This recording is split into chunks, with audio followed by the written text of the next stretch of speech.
कार्यकर्ता महिला मुख्य परीक्षा 2021 तैयारी रिवीजन, सामान्य प्रसव के दौरान देखभाल, केयर ड्यूरिंग नॉर्मल लेबर। इसमें 38 टॉपिक्स दिए गए हैं जिनके बारे में हम आपको बताएंगे। नॉर्मल लेबर, सामान्य प्रसव की परिभाषा। नॉर्मल लेबर, सामान्य प्रसव की परिभाषा।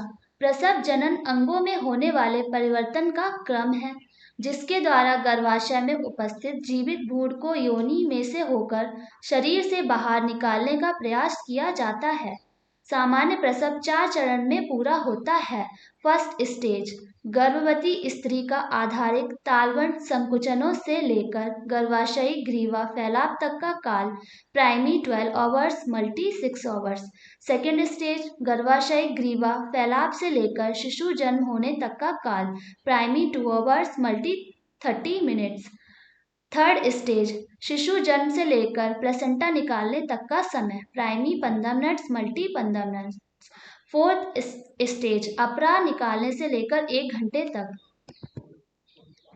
प्रसव की विशेषताएं, गर्भ के 37 वीक्स गर्भावस्था के बाद गर्भ के खोपड़ी वर्टेक्स क्षेत्र में होने से शिशु की प्रस्तुति में लगने वाला समय। प्रसव का पूरा समय 18 घंटे से कम। गर्भवती स्त्री और शिशु बिना खतरे से। गर्भावस्था के दौरान शरीर में क्रियात्मक परिवर्तन, फिजियोलॉजिकल चेंजेस। गर्भावस्था के दौरान शरीर के कई अंगों में अनेक शरीर क्रियात्मक और शरीर रचनात्मक परिवर्तन आते हैं। यह परिवर्तन अपरा की आधारित उपापचय मांग और गर्भावस्था के हार्मोन जैसे प्रोजेस्टेरॉन और एस्ट्रोजन के स्तर बढ़ने से होते हैं। फर्स्ट, जनन तंत्र। गर्भावस्था में गर्भाशय अपने वास्तविक भार से 20 गुना बढ़ जाता है। 50 से 100 ग्राम। गर्भाशय के आकार में 35 सेंटीमीटर लंबाई, 22.5 सेंटीमीटर चौड़ाई, 20 सेंटीमीटर मोटाई हो जाती है। गर्भावस्था में गर्भाशय ग्रीवा कोमल हो जाती है और लंबाई में दोगुनी हो जाती है। गर्भावस्था के दौरान योनि में रक्त संचरण बढ़ जाता है। इसकी वजह से वह गुलाबी हो जाती है और योनि कोमल अनुभव होती है। गर्भावस्था में स्तन अधिक वाहिका हो जाते हैं और इनका कुल वजन लगभग 400 ग्राम हो जाता है। सेकंड, रक्त परिसंचरण तंत्र। गर्भाशय के आकार का वर्णन। हृदय का आकार लगभग 12% बढ़ जाता है। रक्त का आयतन लगभग 30 से 40% बढ़ जाता है। बीपी बढ़ जाता है। श्वेत रक्त कोशिकाएं बढ़ जाती हैं। रक्त आयतन लगभग 30 से 40 तक बढ़ जाता है। थर्ड, श्वसन तंत्र। श्वसन क्रिया तेज हो जाती है। पसलियां ऊपर की ओर विस्थापित हो जाती हैं। 4, मूत्रीय तंत्र। गुर्दे लंबाई में बढ़ जाते हैं। मूत्र नलिका चौड़ी हो जाती है। मूत्राशय में रक्त वाहिका बढ़ जाती है। 5, पाचन तंत्र। अधिक मात्रा में लार उत्पन्न होती है। सुबह के समय उल्टियां होती हैं। आमाशय में जलन होती है। कब्ज रहती है।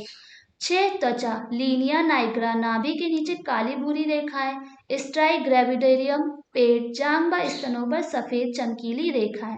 विवरण, लालिमा। गर्भावस्था में चेहरे और ललाट पर नीली भूरी रेखाएं। 7, अंतःस्रावीय तंत्र। HCG स्रावण होना। FSH व LH का संवेदन। प्रोजेस्टेरॉन व एस्ट्रोजन का स्रावन बढ़ना। HACTH का स्रावन बढ़ना। गर्भावस्था से मांसपेशियों में परिवर्तन। गर्भावस्था में 3 परतों के रूप में मांसपेशियां पाई जाती हैं। मध्य परत सबसे मजबूत होती है और यह आकार में व्यवस्थित होती है जिसे जीवित पट्टी कहते हैं। गर्भावस्था के दौरान मांसपेशियां तंतुओं में अतिवृद्धि और अति विकास के कारण मांसपेशी संकुचित होती है और रक्त आपूर्ति बंद हो जाती है। गर्भाशय ग्रीवा में परिवर्तन। गर्भावस्था के दौरान गर्भाशय ग्रीवा कोमल आकार में बड़ी व वाहिका में हो जाती है।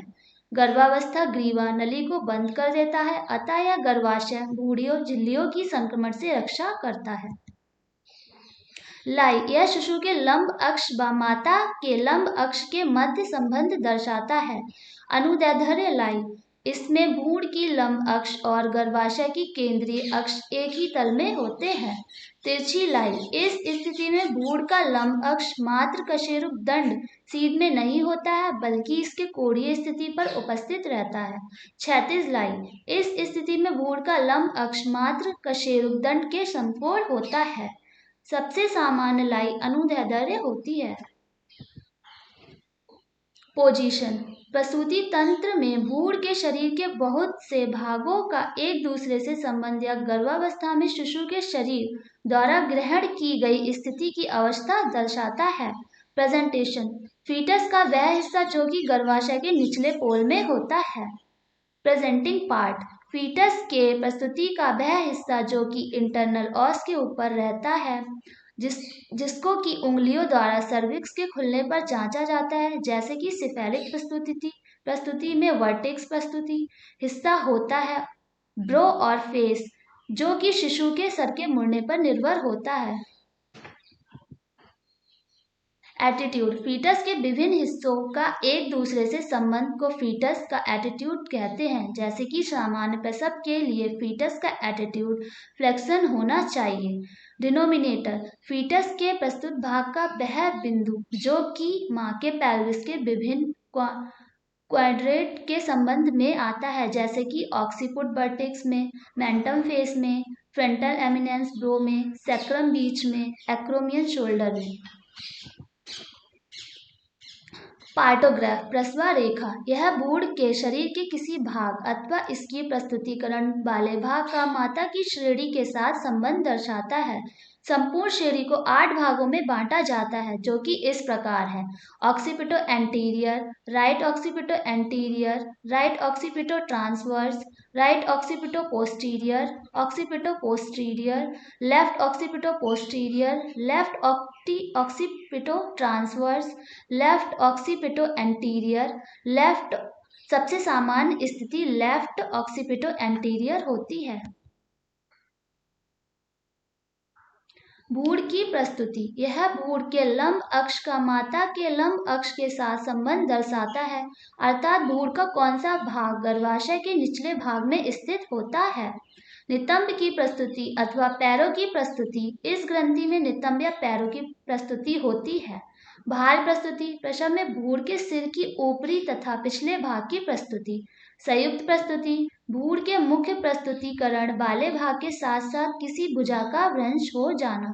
स्कंद प्रस्तुति, प्रसव में भ्रूण के कंधे की प्रस्तुति। सबसे सामान्य प्रस्तुति शीर्ष प्रस्तुति होती है। भ्रूण की खोपड़ी जब प्रसव होता है उस समय औरत की वास्तविक श्रेणी से भ्रूण की खोपड़ी, कंधे, धड़ और नितंब होकर गुजरते हैं। शिशु की खोपड़ी 3 भागों से मिलकर बनी होती है। वॉल्ट, यह 5 हड्डियों से मिलकर बना होता है। इसमें 2 फ्रंटल हड्डियां, 2 पैराइटल हड्डियां व एक ऑक्सीपिटल हड्डी होती है। ये पांचों हड्डियां आपस में मिलकर गुंबद के आकार की रचना बनाती हैं, जिसे वॉल्ट कहते हैं। चेहरा, यह नाक ठुड्डी के मिलने का क्षेत्र है जो 14 छोटी छोटी हड्डियों से मिलकर बना होता है।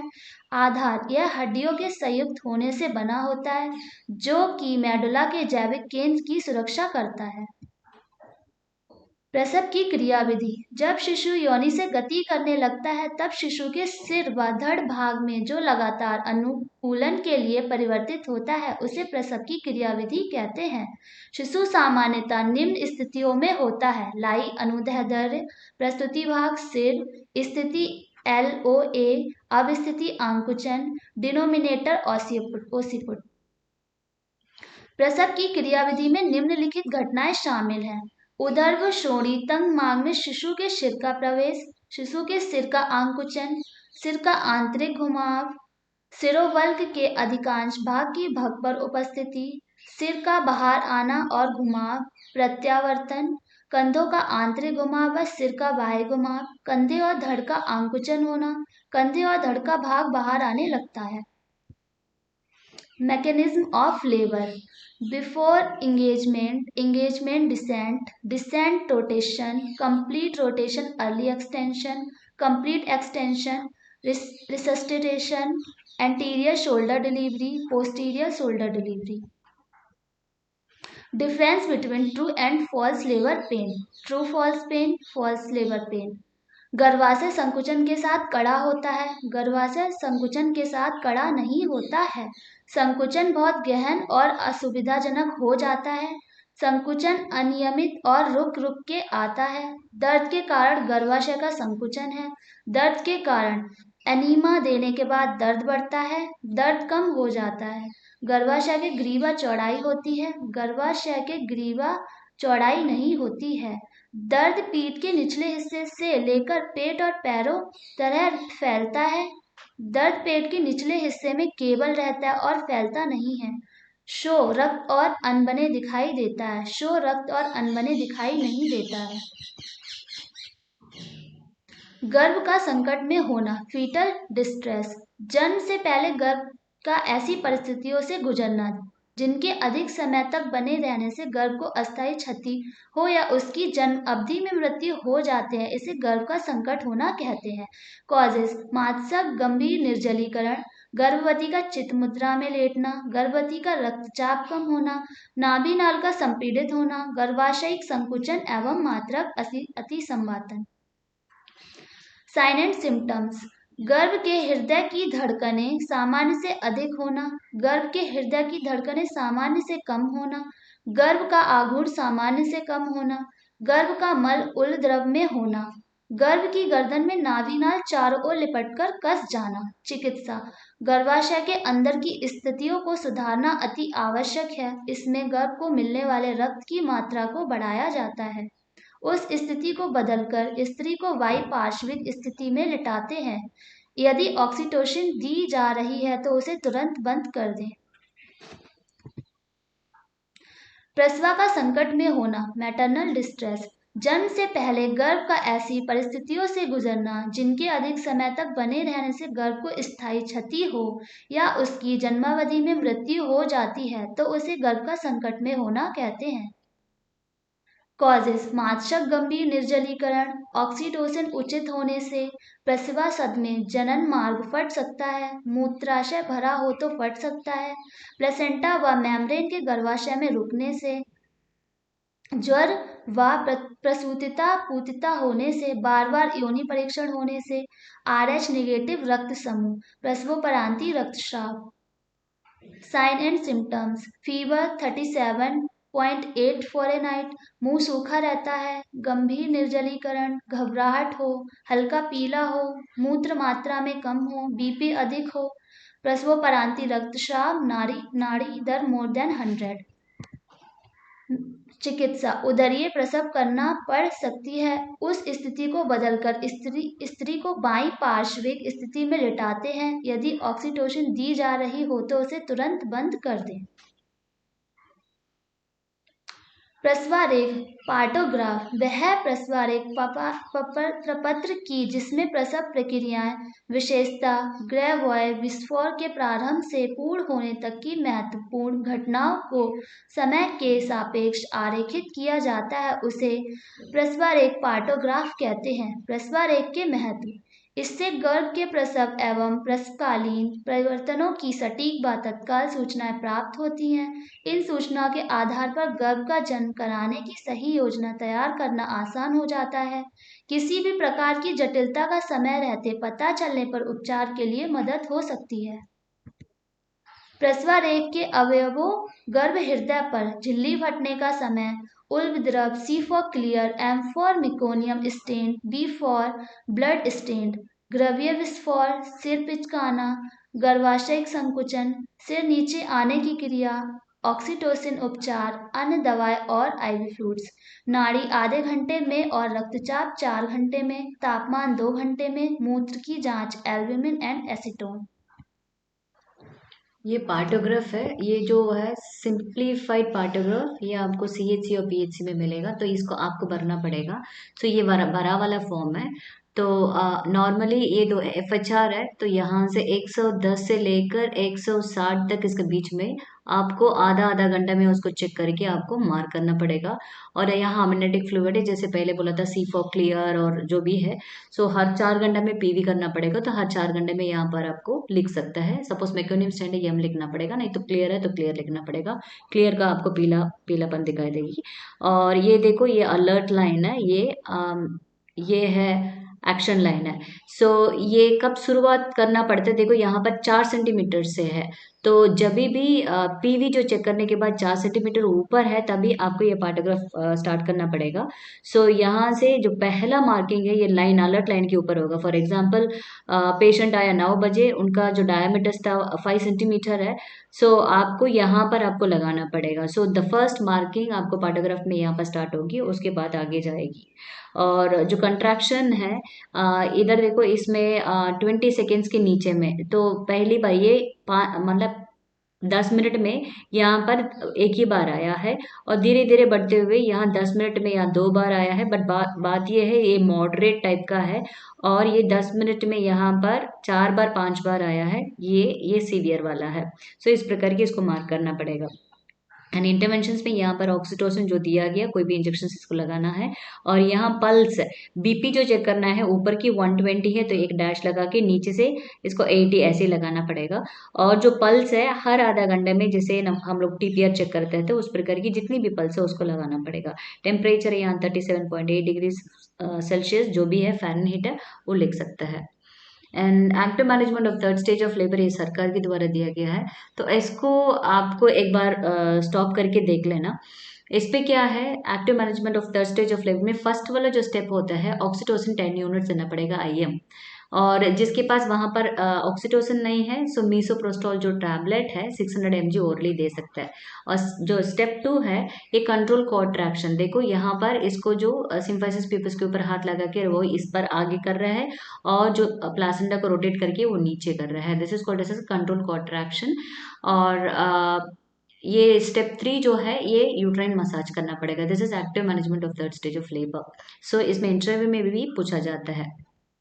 हैंड वॉशिंग का स्टेप्स है, इसको पॉज करके आपको स्टेप देखना पड़ेगा, बिकॉज लेबर रूम में हर एक प्रोसीजर हैंड वॉश के बाद में तो होना चाहिए। सो इसलिए रूटीन हैंड वॉशिंग कैसे करता है, सर्जिकल हैंड वॉशिंग कैसे करता है, ये भी सरकार के द्वारा दिया गया है। You can have a look at this. So labour room sterilisation है, ये प्रोसेस कैसे करना पड़ता है, ये भी पूछा जाएगा। ठीक है, क्लियरिंग कैसे डिसइंफेक्शन करना पड़ता है, वहाँ की जो फ्लोर को कैसे करना पड़ता है। ठीक है, डिलीवरी के बाद जो टेबल को कैसे क्लीन करना पड़ता है, और रूम को कैसे क्लीन करना पड़ता है, इसको स्टॉप करके एक एक करके आपको देख लीजिए।